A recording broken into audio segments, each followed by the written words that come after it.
The morning sun peeked through the clouds as Richard Miller stepped off the plane at Heathrow Airport. His wife Diane and their teenage daughter Zoe followed closely behind, excitement visible on their faces. London, a city they had dreamed of visiting for years.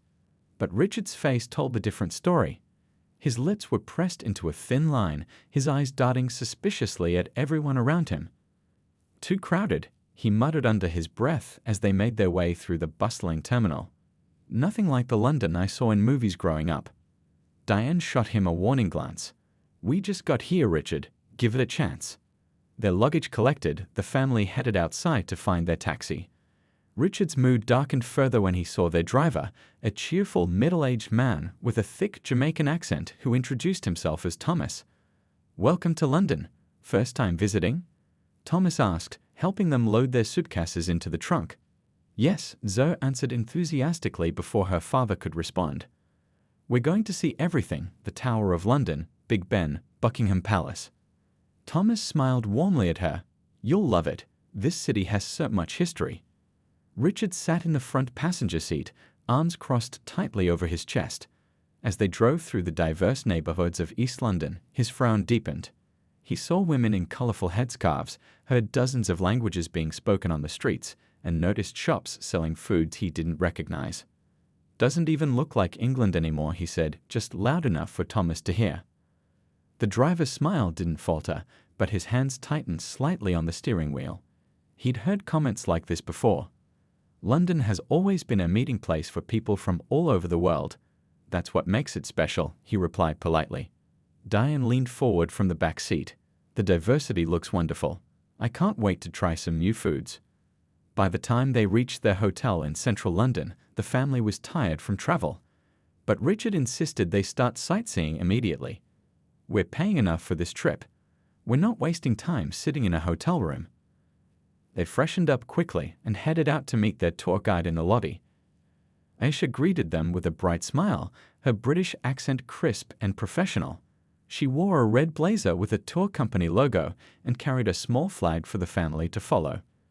"Good afternoon. I'll be showing you some highlights of Westminster today. We have such a beautiful city, I hope you'll fall in love with it." Richard eyed her suspiciously. "How long have you lived here?" he asked, the question carrying an edge that made Zoe cringe. "I was born and raised in London," Aisha replied smoothly, used to such questions. "My parents came from Pakistan in the 1970s. Now, shall we begin?" As they walked through the historic streets, Aisha shared fascinating stories about kings and queens, political scandals, and famous landmarks. Zoe asked dozens of questions, which Aisha answered patiently. Diane took photos of everything. Richard trailed behind them, occasionally making loud comments about how different everything looked from what he expected. "Look at all these restaurants. Where are the traditional English pubs?" he complained as they passed a row of diverse eateries. "I wanted real English food, not all this foreign stuff." An elderly British couple walking nearby overheard him and exchanged disapproving glances. Diane noticed and quickened her pace, pulling Zoe along with her. "Dad's embarrassing us again," Zoe whispered to her mother. "I know, honey. Just try to enjoy the tour." The afternoon continued with Richard's comments growing more frequent and less disguised.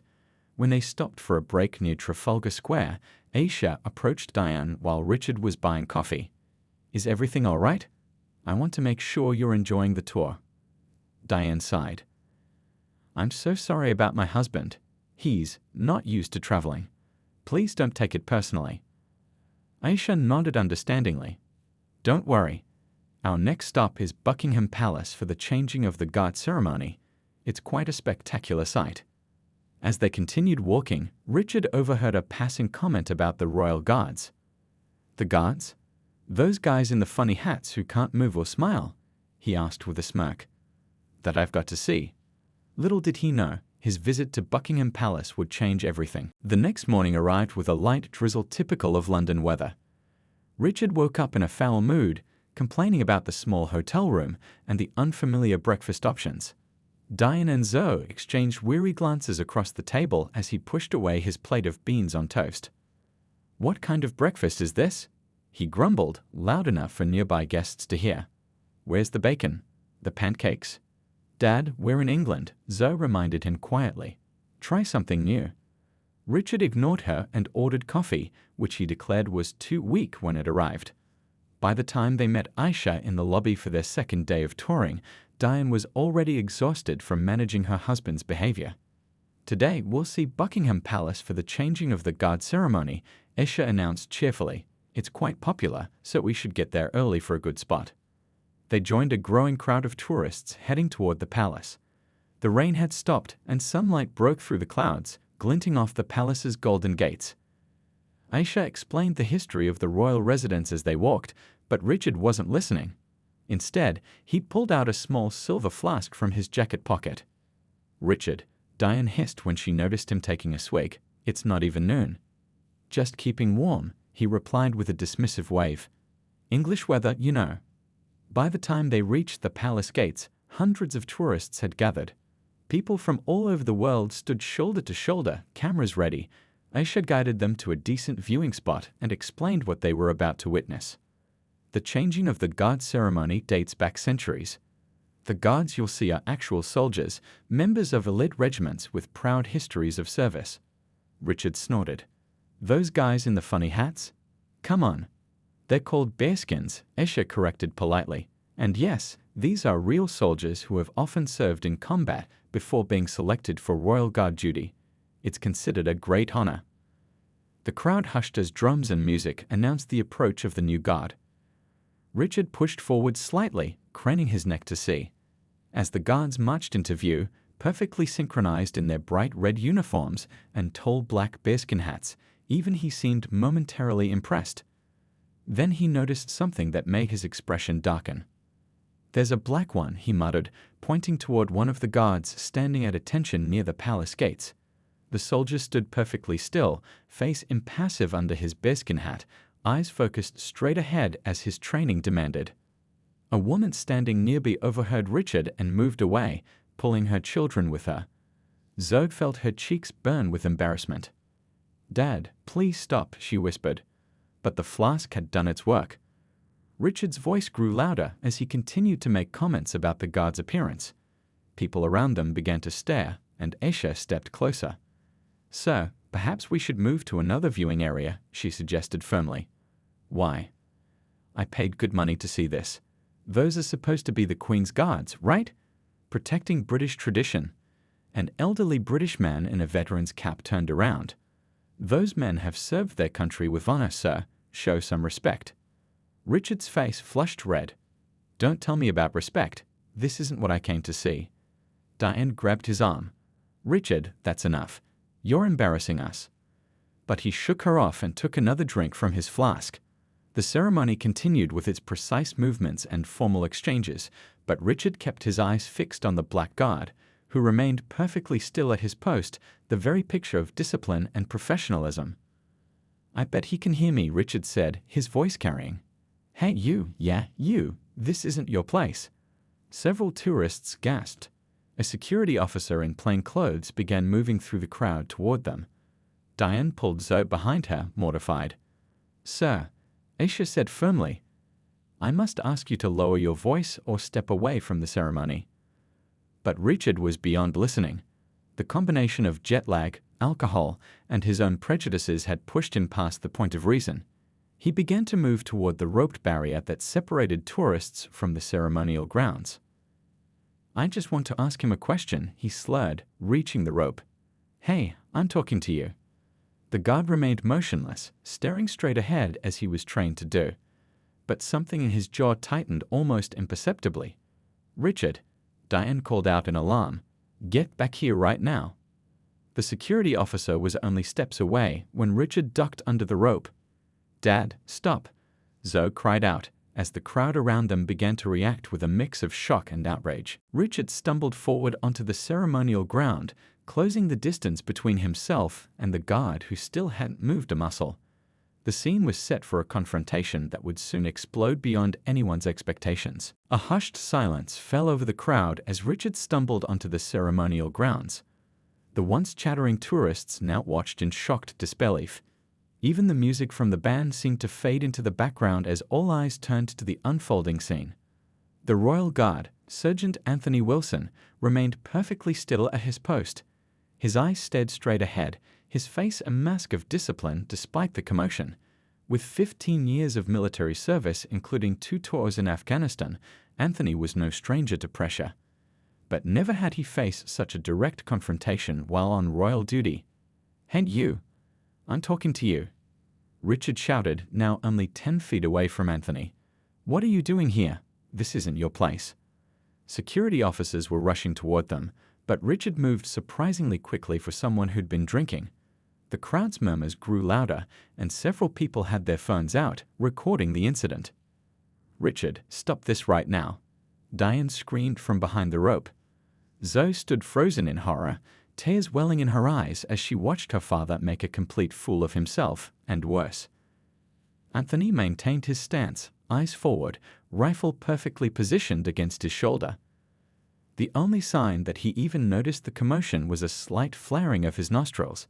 His training was clear: maintain position unless there was a direct threat to himself, the public, or the palace. 2 palace security guards in dark suits had almost reached Richard when he suddenly lurched forward, closing the gap between himself and Anthony. "Are you deaf?" I said. "What are you doing here?" Richard's face was inches from Anthony's now. "These are the Queen's Guards. They're supposed to represent British tradition." A senior police officer who had been monitoring the ceremony approached cautiously. "Sir, you need to step back immediately. You're interfering with a ceremonial guard and trespassing on royal grounds." But Richard was too far gone to listen to reason. He jabbed a finger toward Anthony's chest. "You don't belong here." Anthony remained motionless, but a muscle twitched in his jaw. Behind his stoic expression, thoughts raced through his mind. He'd faced discrimination before, but rarely so blatantly, and never while on duty at the palace. Years of training told him to stay still, to ignore provocations, but there were protocols for threats too. The security officers were just about to grab Richard when he did something that crossed the line from harassment to assault. He reached up toward Anthony's bearskin hat. "Let's see how you look without this ridiculous thing," Richard slurred, his fingers grasping at the ceremonial headgear. What happened next shocked everyone watching. In one fluid, precise movement, Anthony pivoted, his rifle swinging to a defensive position as he sidestepped Richard's grab. His free hand caught Richard's wrist in a control hold that immobilized the tourist without injuring him. "Stand down, sir," Anthony commanded in a clear, powerful voice that echoed across the suddenly silent grounds. It was the first time he had spoken or moved during the entire incident. Richard's face registered complete shock. His mouth hung open as he found himself firmly but professionally restrained. You're not supposed to move," he stammered. "That's a common misconception," Anthony replied calmly, still holding Richard in the control position as the security team reached them. "Royal Guards are active duty soldiers tasked with protecting the palace and responding to threats when necessary." The security officers took hold of Richard's arms as Anthony released him and returned to his position in one smooth motion. The crowd, which had been holding its collective breath, erupted in spontaneous applause. "You can't do this to me." "I'm an American citizen," Richard protested as the officers began escorting him away. "And I'm a British soldier doing my job," Anthony replied without looking at him, already back at attention as if nothing had happened. From behind the rope, Diane covered her face in shame while Zoe couldn't decide whether to cry or run away. Aisha approached them gently. "I'm so sorry about this," she said. "Would you like me to help you get to the police station? That's where they'll be taking him." Meanwhile, the crowd had begun to disperse, many still watching the videos they'd captured on their phones. Several tourists approached other guards to ask questions about Anthony, clearly impressed by his restraint and professionalism. "How long has he been a royal guard?" one asked. "Does he have military experience?" wondered another. As Richard was led away, still protesting loudly, he had no idea that his actions would soon make him infamous worldwide.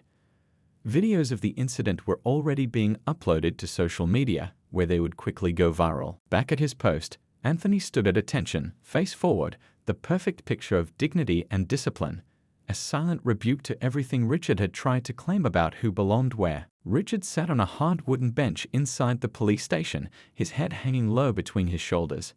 The effects of the alcohol were wearing off, leaving behind a pounding headache and the first glimmers of shame. Two officers sat at desks nearby, occasionally glancing at him while typing reports. "Mr. Miller," called a firm voice. Richard looked up to see a tall police inspector standing before him. "I'm Inspector Chen. We need to discuss what happened at Buckingham Palace today." Richard shifted uncomfortably. It was just a misunderstanding. Inspector Chen raised an eyebrow. "A misunderstanding? We have statements from 27 witnesses and at least a dozen videos showing you crossing a security barrier and attempting to assault a royal guard. That's hardly a misunderstanding." He placed a tablet on the bench beside Richard and played one of the videos. Richard winced as he watched himself stumbling onto the ceremonial grounds, shouting at the guard. The video captured every word of his racist remarks with painful clarity. "I wasn't thinking straight," Richard muttered. "Jet lag and a few drinks." "That's not an excuse for what you did," Inspector Chen replied. Sergeant Wilson showed remarkable restraint. Many guards would have responded with more force given the circumstances. Richard's head snapped up. "Wilson, that's his name." "Sergeant Anthony Wilson, yes.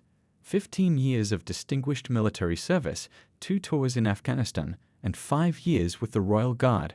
One of their most respected officers." For the first time, Richard seemed to realize that the man he'd confronted wasn't just a ceremonial figure in a fancy uniform. He was a real soldier with a name, a history, and a career that Richard had jeopardized with his behavior. "What happens now?" Richard asked quietly. "You're being charged with public disturbance, trespassing on royal grounds, and attempted assault. Given the racial component of your comments, hate crime enhancements are being considered." Richard's face paled. "Hate crime? But I wasn't trying to."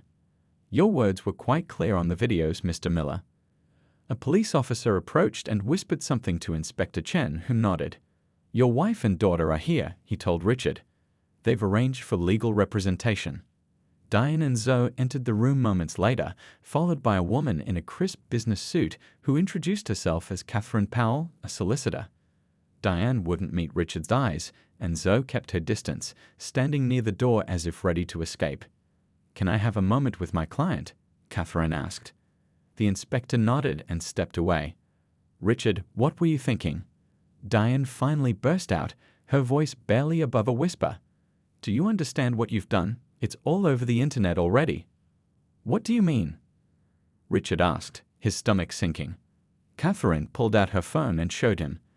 Videos of the incident had already received millions of views across social media platforms.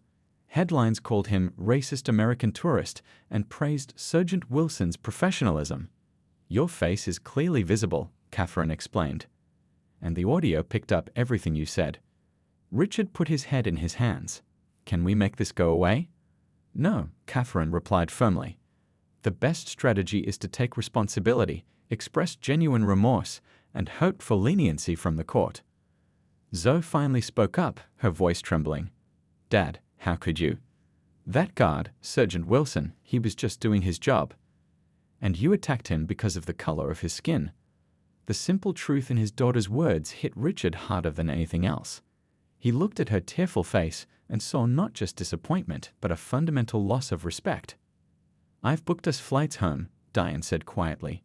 "For Zoe and me. Tomorrow morning." "What? You're leaving me here?" "You can't leave the country while these charges are pending," Catherine explained. "Your family can return to the States, but you'll need to remain in London until this is resolved." Richard stared at his wife in disbelief. "Diane, please." She shook her head. "You need to face this, Richard. And honestly, Zoe and I need some distance right now." As his family prepared to leave, Richard caught a glimpse of a television in the corner of the room. It was showing an interview with an older woman who had witnessed the incident. "That guard was the very picture of British dignity," she was saying. "Standing there taking that awful abuse without breaking his composure and then defending himself so professionally when attacked. Makes you proud of our forces, it does." Richard watched his world crumbling around him as the consequences of his actions became increasingly clear. He wasn't just facing legal trouble, he was facing the loss of his family's respect, public humiliation, and the knowledge that he had revealed the worst parts of himself for all the world to see. And somewhere across London, Sergeant Anthony Wilson was finishing his shift, unaware that his composed response to one tourist's hatred had made him an unexpected symbol of dignity in the face of prejudice. The hotel room felt eerily empty without Diane and Zoe. Richard sat on the edge of the bed, staring at his phone. The battery had died hours ago, but he couldn't bring himself to charge it. Every notification had been another reminder of his shame, another news article, another angry message from someone back home who had seen the videos. A knock at the door startled him. He opened it to find Catherine, his lawyer, holding a paper bag. "I brought you some food," she said, stepping inside. "You look terrible." "Thanks," Richard mumbled, taking the bag without looking inside. "Any news?" Catherine placed her briefcase on the small desk and pulled out some papers. "The Crown Prosecution Service is moving forward with the charges, but we have our first bit of good news." Richard looked up hopefully. "Sergeant Wilson has issued a statement declining to press additional assault charges. He said the existing charges are sufficient." "He did?" Richard felt a strange mix of relief and shame. Why would he do that? Catherine shrugged. "His statement just said he believes in second chances and doesn't want to see your life ruined over one terrible mistake." Richard sat back down on the bed, stunned. The man he had publicly humiliated was now showing him mercy. It made everything worse somehow. "There's something else," Catherine continued, pulling out her tablet. "You should see this." She played a video clip from a morning news program. A reporter stood outside Buckingham Palace interviewing a middle-aged black man in civilian clothes. With a jolt, Richard recognized Sergeant Wilson. "Sergeant Wilson, you've become something of an internet sensation overnight," the reporter was saying. "How do you feel about all the attention?" Anthony Wilson smiled slightly, looking uncomfortable with the spotlight. "I was just doing my job. Royal Guards are trained to remain composed no matter what happens around us." "The man who confronted you made some deeply offensive remarks. How did you stay so calm?" Wilson's expression grew serious. "In my 15 years of service, I've learned that maintaining your dignity in the face of hatred is sometimes the most powerful response. My grandfather taught me that when I was very young." "Your grandfather?" "He was part of the Windrush generation, came to England in the 1950s, faced a lot of the same attitudes. He always told me, stand tall and do your job better than anyone else. That's how you change minds." The reporter nodded. "Many are calling you a role model for how to handle racist encounters with grace. Do you have any message for young people who might face similar situations? Remember that someone else's hatred is about them, not you. Your value isn't determined by their words. And sometimes the most powerful thing you can do is just continue being excellent at what you do." Catherine paused the video. "He's been declining most interview requests, but this one has over 5 million views already." Richard felt sick. The contrast between Wilson's dignity and his own behavior was devastating. "He seems like a good man." "By all accounts, he is," Catherine said. "Now, about your case.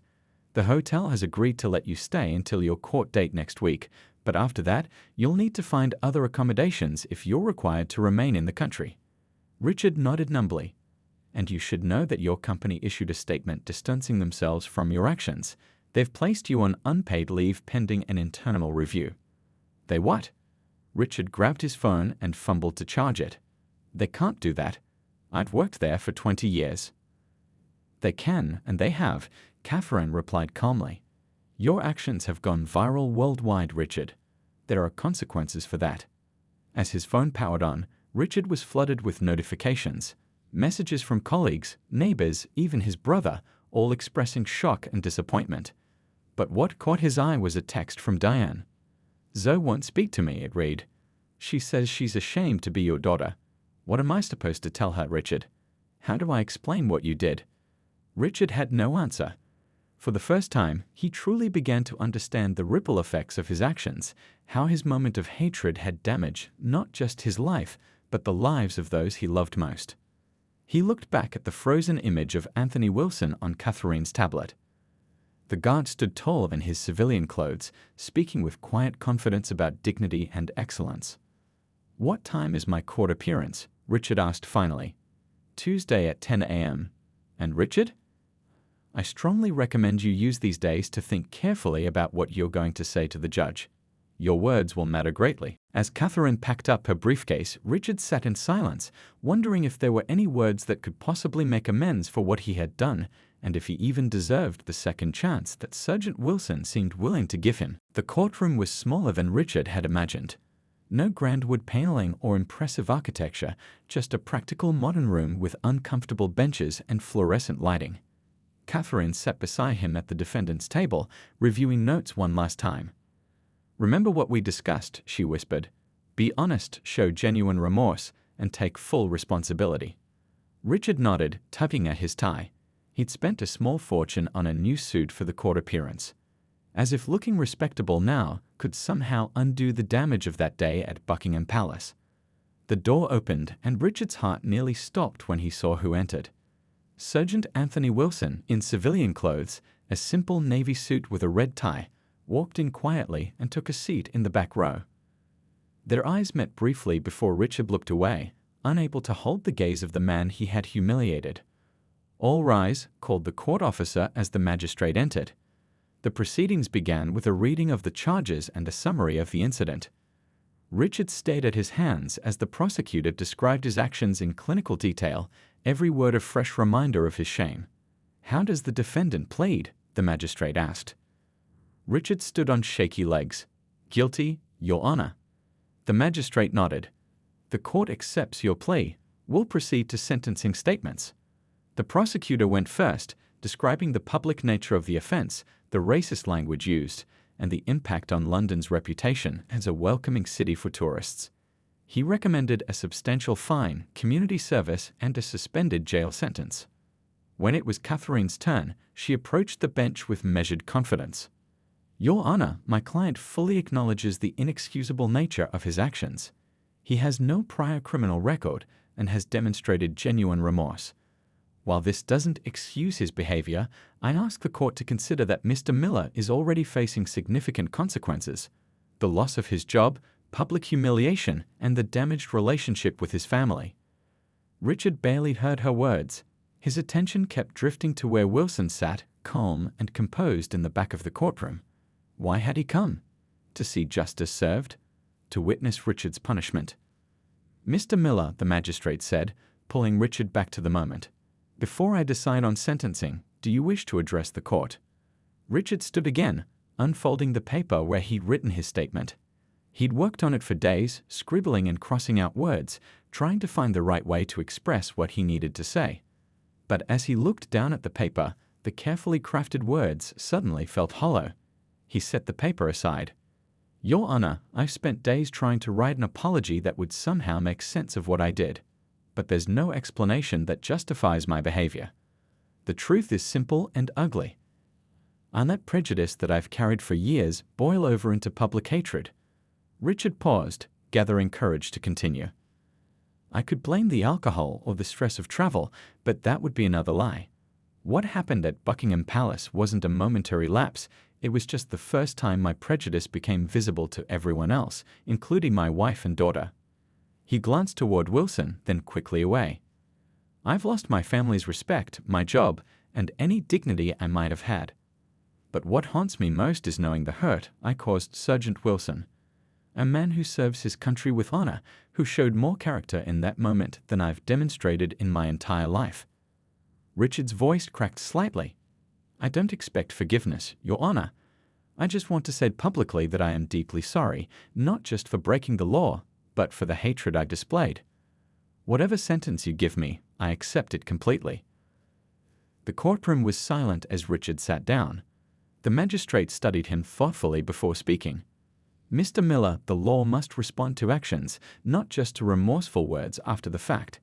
However, I do believe your remorse is genuine." She pronounced the sentence: a substantial fine, a suspended 30-day jail sentence, mandatory attendance at cultural sensitivity training, and 200 hours of community service to be completed before he could leave the United Kingdom. As the court adjourned, Richard stood in a daze. It was over, yet it wasn't. The legal consequences had been determined, but the real work of rebuilding his life and himself was just beginning. As people filed out of the courtroom, Richard was surprised to see Sergeant Wilson approach him. The two men stood face to face for the first time since that day at the palace. "Sergeant Wilson, Richard began, but words failed him. Wilson studied him for a moment. "I heard what you said to the judge," he said finally. "Those weren't just words for the court, were they?" "No, sir," Richard replied quietly. "They weren't." Wilson nodded. "Then maybe there's hope yet." Without another word, he turned and walked away, leaving Richard with a strange feeling he hadn't expected to find in that courtroom. The first fragile seedling of a path toward redemption. 3 months later, Richard stood outside a community center in South London, checking the address on his phone one more time. This was his final day of community service, the last of his 200 hours. He'd spent weekends picking up trash in parks, serving meals at homeless shelters, and helping renovate public spaces in neighborhoods across the city. Today was different, though. Today, he had specifically requested this assignment.